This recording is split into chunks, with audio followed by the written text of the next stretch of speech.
अस्सलामुअलैकुम नाजरीन, आज हम बात करेंगे बाबरा शरीफ के बारे में। बाबरा शरीफ 10 दिसंबर 1954 को पाकिस्तान के एक मशहूर शहर लाहौर में पैदा हुई।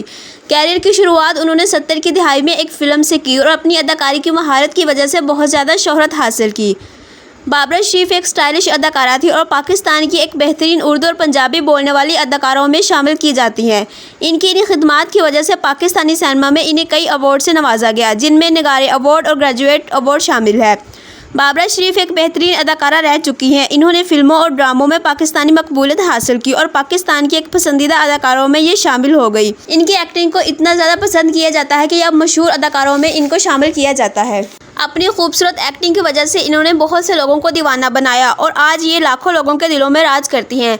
तो नाज़रीन, आपको बाबरा शरीफ कैसी लगती है? अगर आपको बाबरा शरीफ अच्छी लगती है या आप इनकी वीडियोस देखते हैं तो हमारी वीडियो को लाइक कर दें, चैनल को सब्सक्राइब कर दें और साथ ही बेल आइकन पर क्लिक कर दें ताकि मज़ीद ऐसी वीडियो आप तक बआसानी पहुंच सके। मैं मिलती हूं आपसे नेक्स्ट वीडियो में, तब तक अपना ख्याल रखिएगा। अल्लाह हाफिज़।